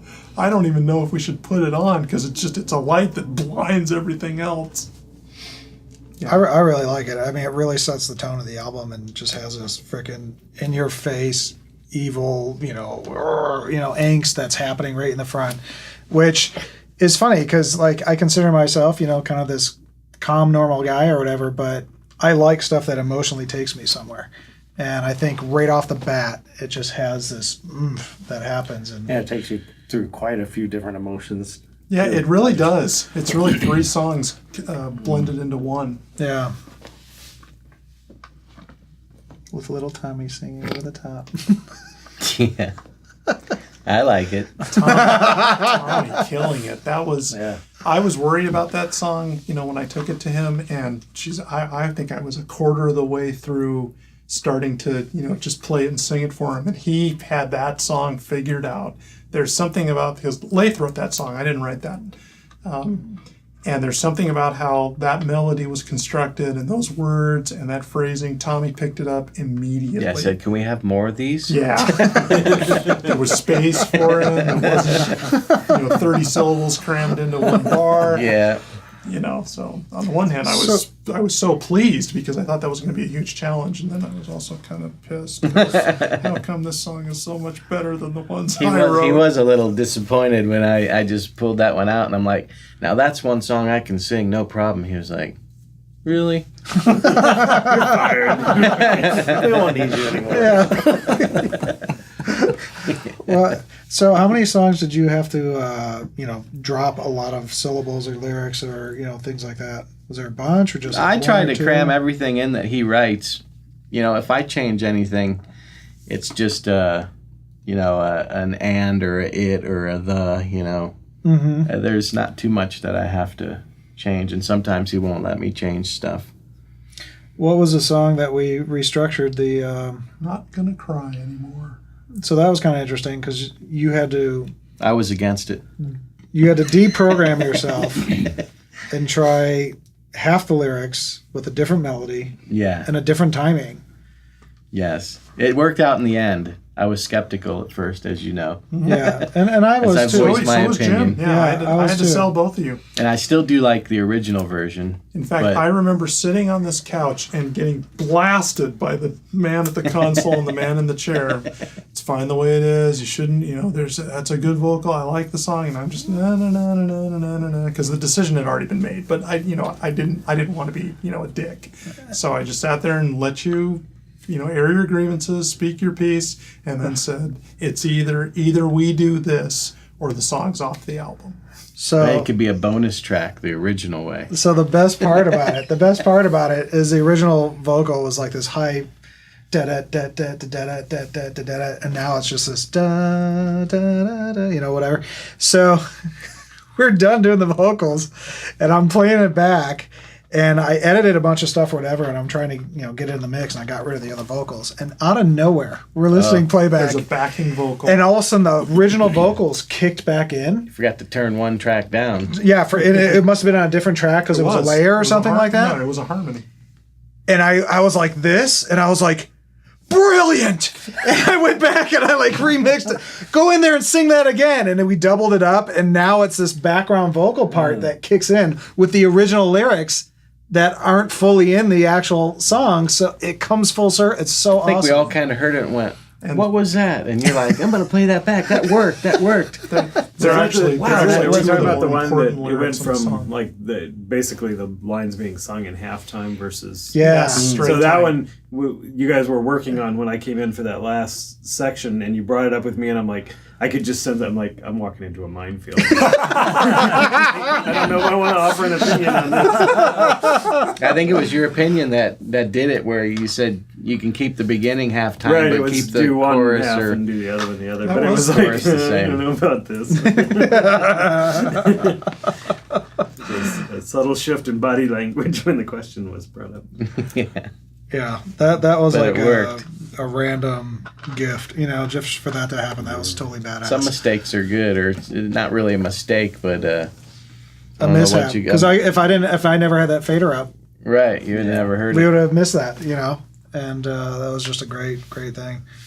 So when Jim sent me the first mix of the song, he clearly liked those backing vocals because they were up as loud as the lead. I'm like, Jim, those need to be a backing vocal. Take them down 3 dB.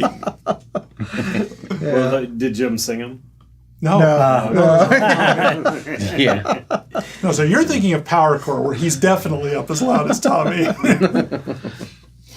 no, I really enjoyed the end of Powercore. I don't know if you guys know, but Tommy starts singing the chorus, and then I join him, and then Barry joins him, and then Todd joins him, and we're all singing unison, but we all have this different character, or this different, kind of like evilish kind of thing going on. And then Todd starts doing this like freaking bass subharmonics. He's like, power chord. And I'm like, that's awesome. Who let the Cookie Monster? Yeah, exactly. It was my Satan voice. So when you're listening to the end of that, just wait for that, because it's like the vocals start kind of finishing up, and then that kind of comes in. It's pretty funny, but that was a lot of fun to do, actually.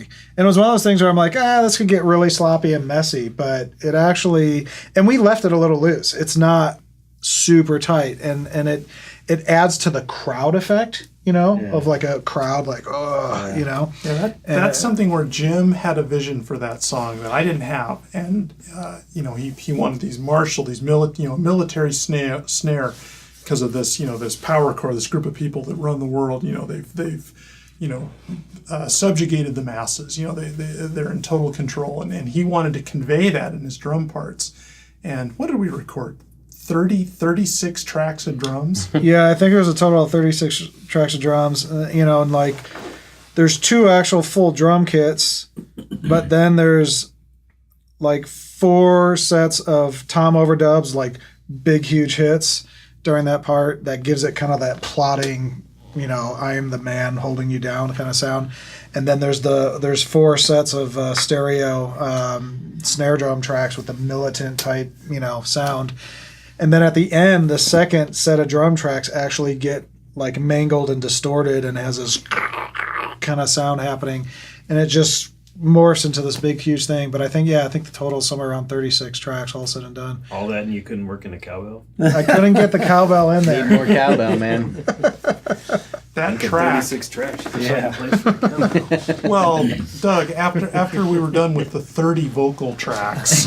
Yeah. Oh yeah. Really? Oh, Yeah. Oh yeah, we were all in there So singing. this song I think is like 8 minutes long, and it has 80 actual tracks, which a lot of them are stereo. So that's How big is the file? double. yeah. So I could not get that song with my highest buffer setting to play on a regular hard drive. I had to push it over to SSD Oh, man. to actually get through That's the funny. mix. Yeah, and then with the amount of plugins I had, my GUI interface for my Waves plugin started failing, and I had to actually print 'em. I had to actually go into like this. It's like a DOS-based GUI thing, like just to like add this and add that, and then at one point I'm like, okay, this is starting to freak me out. No more plugins. I'm gonna go this direction. Like I don't want to, So when I did changes to PowerCore, like I was very, very, conservative on what I was doing and how I approached it, because I didn't want to like add another plugin or do something that would just screw the whole mix and I couldn't recover from it. But we really pushed the limits on that song when it came to the computer. But that SSD was like a lifesaver, man. Awesome technology. No, and it's an amazing song. Yeah, it's really, really come together. Something that I noticed when we just listened to this, to Run From the Moment, which I hadn't noticed before, is you've got this big drum fill in the more mellow section. Actually, could we back up?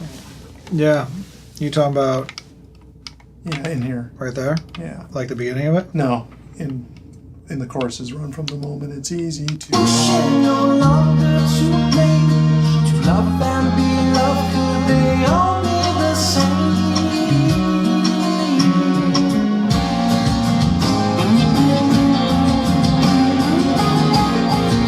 It cracks me up that nobody thinks I can play rhythm guitar. My eyes on your aura of fire, filling my soul with the sweetest desire. Run from the moment my feelings denied. Run from the moment it's easy to hide. Run from the moment. Run from And I the never noticed moment. that Rich is coming up the scale with his synth orchestration, which just gives it that little bit of tension, building towards release.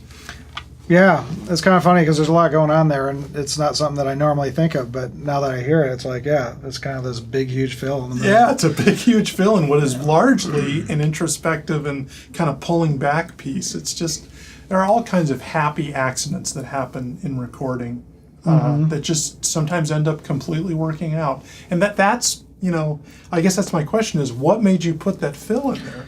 Well, for me, like in that part, you're back to this kind of turmoil of the tom part that I'm doing, and then it's still a little bit of angst coming out.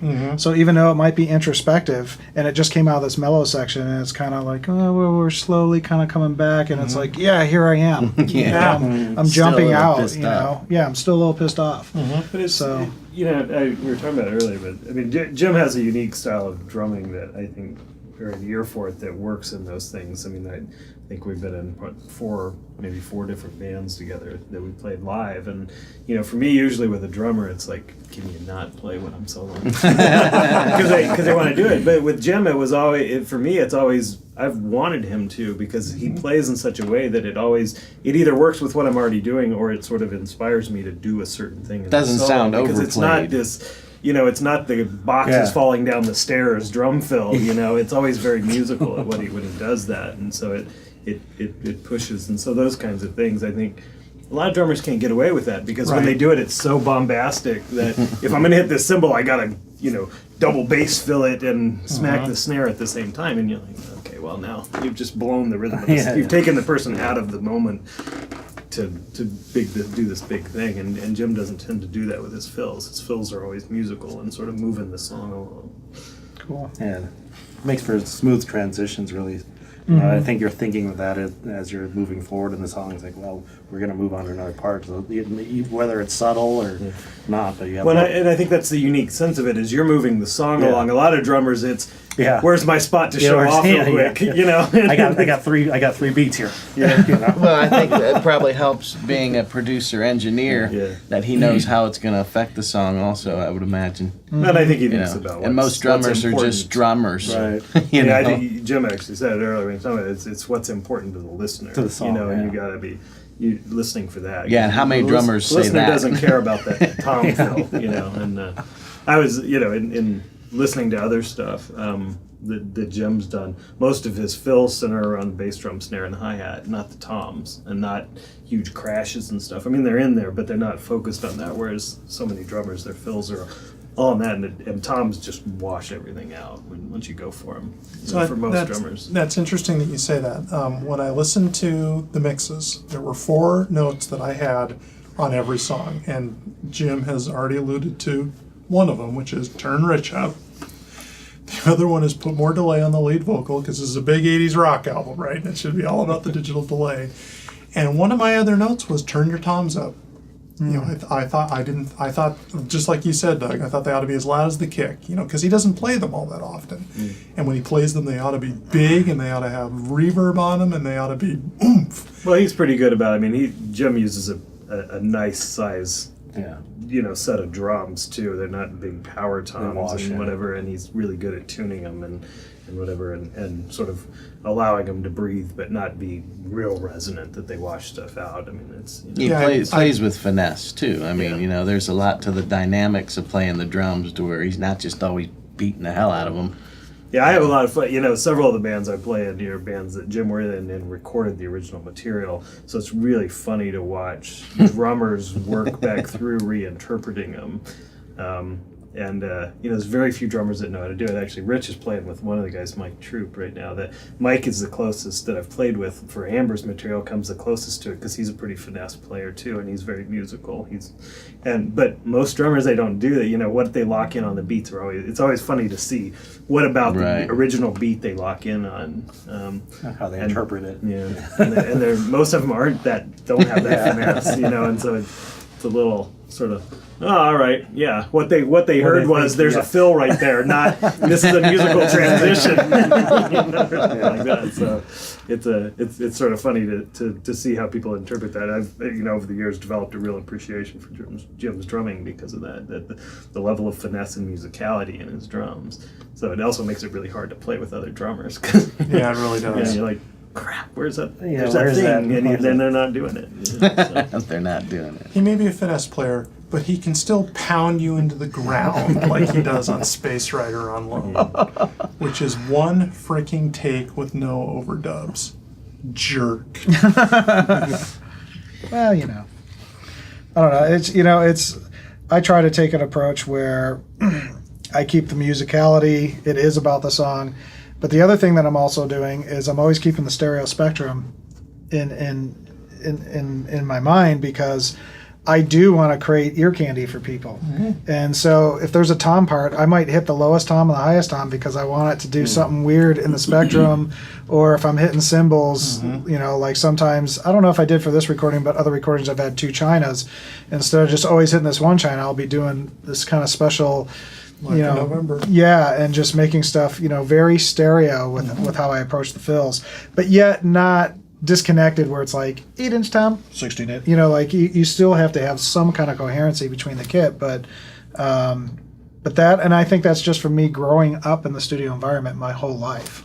I've always just thought about stereo spectrum and how I could add to the song without making it sound discombobulated.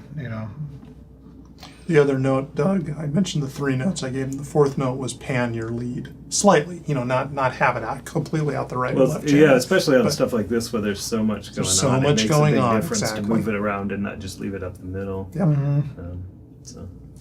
So the funny thing for me with this stuff too is I'm working with Rich. This is probably the 5th or 6th album we've done together. Never playing together at all. And we've done a few live shows together, but mostly it's been in here and not together. Is what ultimately ends up happening to me with these bands is that don't have keyboard players and they've brought Rich in to spice them up. Is I have to try and make his keyboard parts work live on guitar. And so I was listening to one of the passes I took through this. I'm like, thank God this isn't a live band. So, because trying to Recreate some of I'm that. playing with a metal band now that Rich did some of the keyboard stuff on, and that's been my role. And it's like, oh, crap. Okay, let's figure out. Yeah, it's not easy material to How play. to do that, When so. Michael replaced the faux cello in "Love Is a Song," he plays you note for note. He didn't change, and we didn't tell him that. But what you played was just so musically and harmonically perfect. It left no room for improvement. So he figured it out note for note, wrote it all down, played exactly what you had played because it was the best thing to play. Yeah. I just think that cello brought a sense of organicness to the album that just it made this album dynamically breathe in a way that it wouldn't without it. You know what I mean? We have all these phenomenal players and stuff, but just adding this non-electronic instrument. Yeah. That's why. To the Is there any mix. acoustic piano on this? Yeah. Oh yeah, it's all acoustic except for Life all of the- November. Yeah, all the piano piano is, parts. Because that was one of the things, like working with that other on the Disciples of Prime album. Is I know, when you came in and did the initial piano, they ended up now with the band, but back then just doing the studio work is. She ended up having you record that version because that piano was so beautiful by itself, but it was hard to mix. And all that great stuff you were doing, trying to mix that back into the electric version, and of course now I'm having to replicate the piano parts on guitar when we do them, and so picking them out, and I ended up using your piano version as my basis rather than the keyboards that you put on the electric part of it, because there was so much cool stuff in there to work with. Yeah, the piano was a great addition to this, and the cello. Yeah. You brought some elements into this album that I don't think you've had in the other ones. You really taken a lot of leeway with, especially the electronic stuff. Who thought we'd have that? Right. Jim's inspiration, some of these weird sounds that you hear is that somehow you're able to translate into. Some of the guitar tones too are just incredible. It's like, oh my god, it's not just a straight super overdrive. You really got some nice, tasty stuff in there. It's great work. Well, so on that note, thank you, Doug, who was responsible for all of the lead and rhythm guitar tones on this album. And I agree, did a bang-up job. They sound terrific. Jim, I don't know if you gave them any mid or high. Or What's crazy is we got those things dialed in so much that what you're hearing in the mixes, there's no EQ, there's no nothing, there's no roll-off. It is how we recorded it. When I pulled it up to start mixing, I was like, done. Add a little delay, put a little That's reverb. the big benefit of especially for the rhythm stuff, having that amp collection where you could, if you wanted a Fender tone, you got it out of a Fender. For me live, the rig I use for the leads is my live rig, and it's got to try and cover all those things, but it's none of them. Right. It's its own thing, but it's none of those. So, being able to take a Vox for the Vox tone and a Marshall for the Marshall tone and a Fender for, it makes a big difference where you're not having to compensate for the weakness of something that's trying to be like that. Right. And then, of course, the lead tones we did through a toy that I'd only just gotten, which was that Direct Box. So there's no mic amp on that at all. It's all through that Direct Box, which was sort of a nice experiment. Yeah, no, that was cool. But those lead tones were harder to get in there because by then it was so full. Yeah. For me, it was hard recording them because the tone was not what I would have done live, especially. But even on recording, we had to really thin it out to get it to fit in there. Yeah, I think if we would have recorded it on an amplifier, it would have been a little bit easier to get in the mix. But I think the quality of the dialogue that we had in the control room was worth it. You know what I mean? To get to where we wanted to go. But that's for this album. That's how it went down, and that was the experience. And I think it was great. It wasn't a huge sacrifice by any means. But in the future we might go in a whole different direction. You know what I mean? It's just, but it worked out really well. Rich's solo, I just watched the footage of this, so it's fresh in my mind. Over the 5 and 6. What is in there is his first take. I mean, you spent a good 10 minutes, getting comfortable with what the beat was and what your approach ought to be. That's take 1. There were 6 other takes.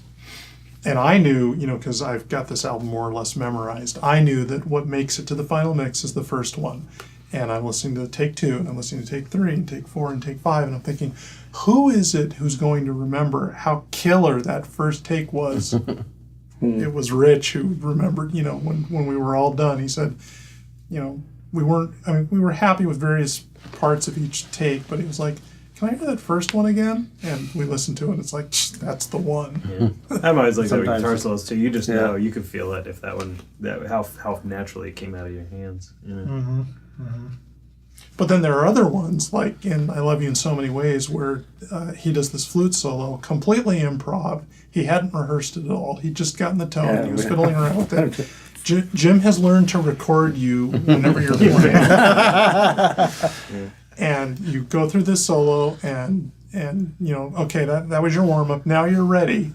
And Jim and I look at you and say, why don't you listen to what you just played? Because it's beautiful. And that's the one that's on the album. There wasn't any reason to do it again. I don't even know where that idea came from. Flute. Last thing that come to me. I think I asked for it. Yeah. Because that song is so much Nights in White Satin, by the Moody Blues. Yeah. And I just thought, just to even make it even more obvious, why don't we just throw a flute in there? I didn't want anything, obnoxious, or I just thought, and this that great tapping solo worked out. But was really I thought about bringing, an actual flute player, flautist, is that the name? Yeah. But the preset that you have on that for the flute is just spot on. You can't tell it from a real live sound. flute. And we just kept it. Sometimes there's it's again those happy accidents, just stuff that happens that is not rehearsed, that you're just not going to do much better than that. You could have passed through that another 5 times and maybe come up with something, but there's just something about that whole spirit of, you're not thinking about this. You're just playing whatever you feel for whatever reason you're feeling it, and it absolutely makes that section of the song. Yeah, not overthinking things. I think that's how a lot of my parts came through on this. Every track is sometimes just not overthinking it. Trying to get away. Even though I do have notes and stuff and try to get off. Try to get off the page. Basically. Yeah, and I think that's Doug's approach too. Comes come in knowing enough structure, to not have to think about right, it. When you're doing it. But don't come in with it. I've got it worked out to every 16th note, and all I have to do is play it, because then it's lifeless.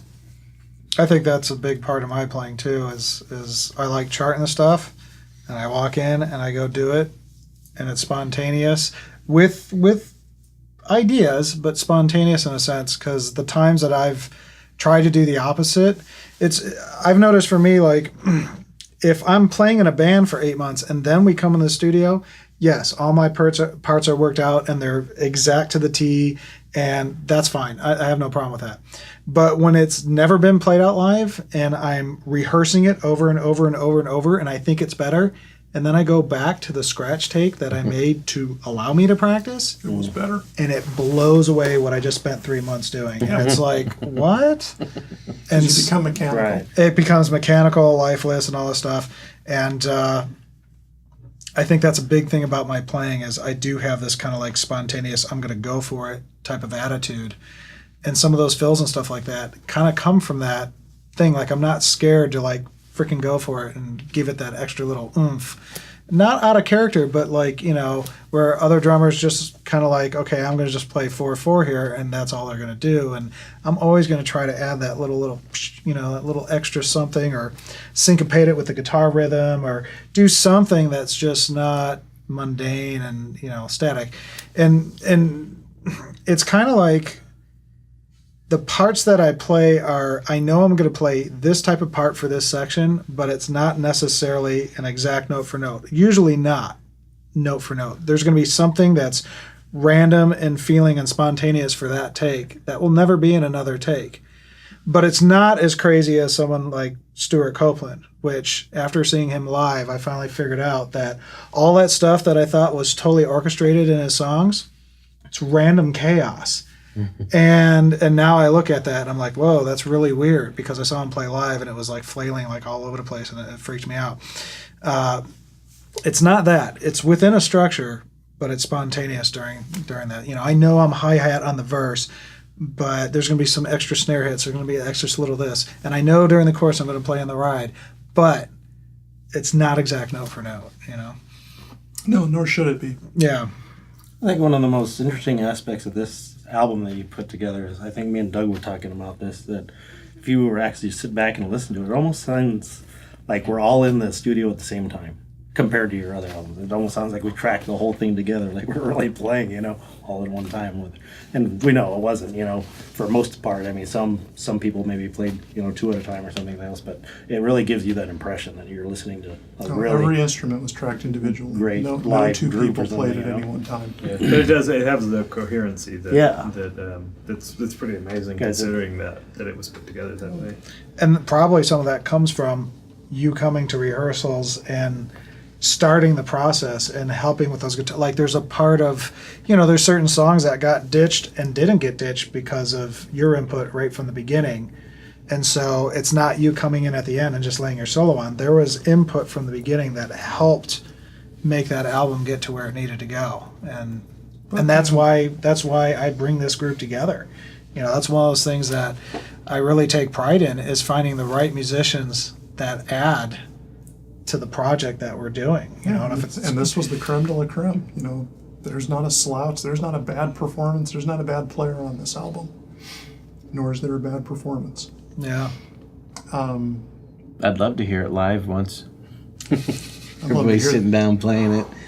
That I'd would love to be, hear this and the one Yeah. before it live. You'd probably once. need like 10 people to play. well, especially power Guitar, chord. yeah. Yeah, I don't know what we do about power Get chord, but the choir in. Yeah, there's sequencers. You hit a button and there's your choir. And one of the mean- things that I wanted to do was, to what you said, I wanted to stay with the spirit of the performance. So even if there was a little glitch, and if we start listening to the next track, you're going to hear there's noise from my acoustic guitar, like I reposition my hand or something.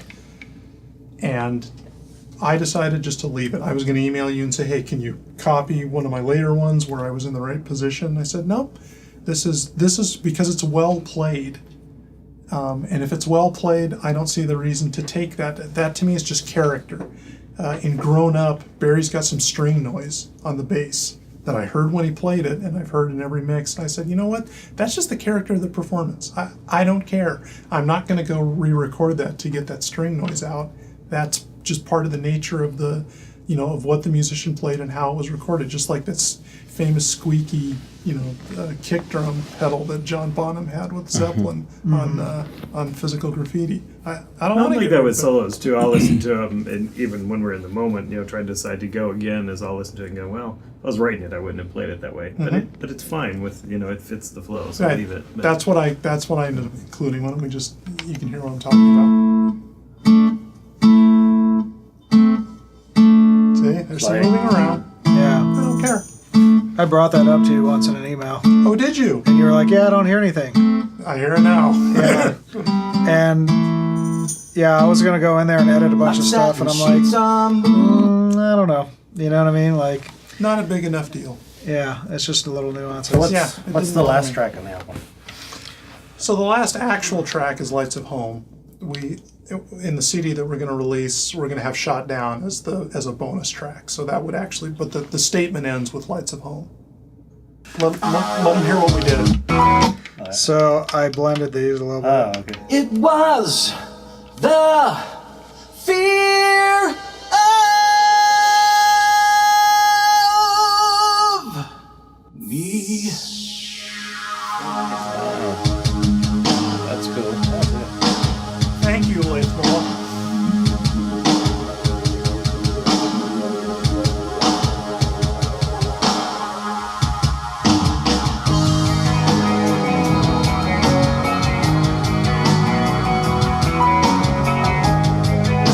feels like The Police to me.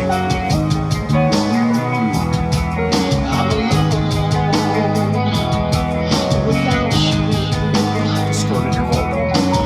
I hear that.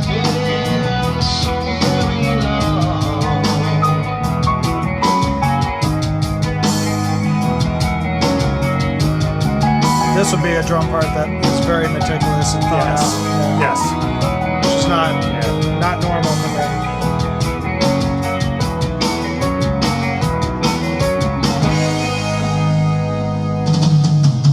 Now, with the lights of my home gleaming off in the distance, I wonder how I got so far from my home. So far, so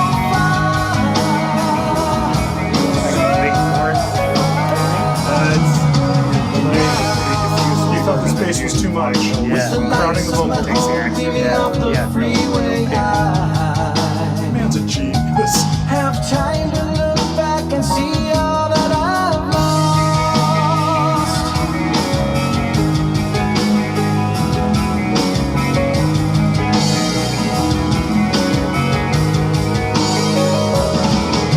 And now, night is falling on the city and I've got to go, but I won't forget you, girl, no, the time that we have shared together, together, as one.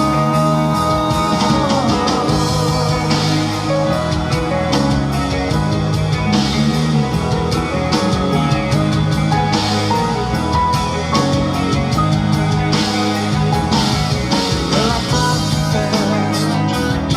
It's not where I wanna be, but I just can't fight my destiny.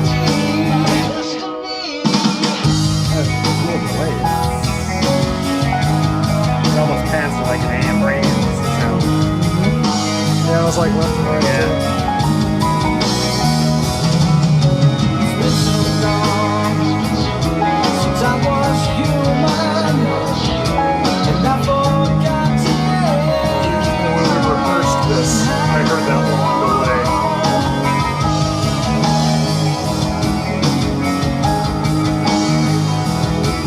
we can look as I go home.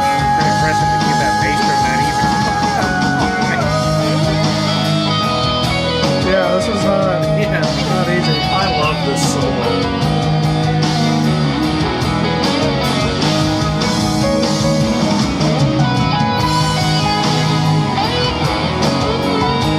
Rich's little choir, 3/6 string and creeping.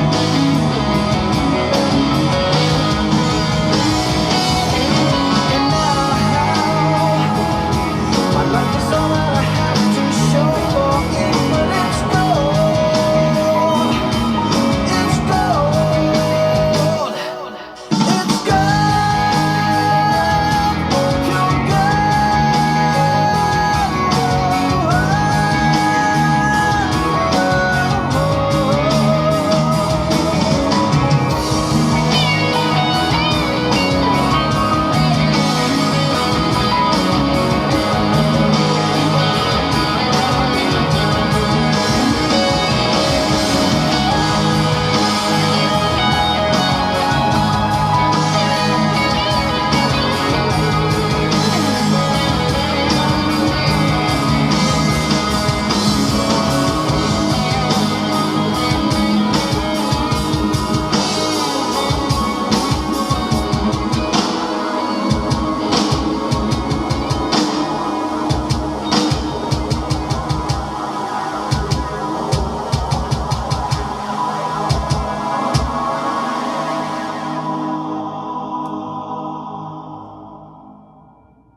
Last song on the album, you say? Last song on the album. It's pretty crazy. 'Cause Yeah, that really mixed it out well. Yeah. Love the fade, how everything had to just when one you by one. when you get to that end, like Yeah. I had to stop playing parts, and that's a bitch for me. Yeah. Like I'm used to the flow of my whole body, and then you're like trying to hold time while not using your arms and stuff. It's like tightrope walking. I think when you played that, you had to make the motion of hitting the snare, and what you did was you didn't hit it. Yeah, I would have to be like, Yeah. you know, I had to like, yeah, it's I mean, it sounds cliche, but when I listened to the whole thing, it almost became like a wall of sound. That when you start dismembering it, then you realize, oh, this is in there. Yeah. And then you start hearing all the parts. It's like, oh, that's what that was, you know. And then it gets down to the very end. It's like through the whole thing, you get this. You don't even think of individual instruments. You're just thinking of, wow, it's just one created space. yeah. There is this like keyboard and Yeah. atmospheric guitar thing that Yeah. that It just kind of pushes. it's like this tidal wave Yeah. coming at you, right? And it just kind of pushes through, but you could still hear through it if you Yeah. allow your mind to go Yeah. past it, you Yeah. could go through it, and it's pretty wild. In the name of time, I gotta go, guys. Sorry. Yeah, I mean, Yeah. Well, thank you both for Cool. coming. Yeah, Thanks. was Been a fun. pleasure. yeah, awesome. Great Nice job, meeting you. Jim. Thank Always. Yeah, awesome. Todd, man. you're the master of ceremonies. Great job. Sorry about that. Good to see you. Good work, man. Great guys.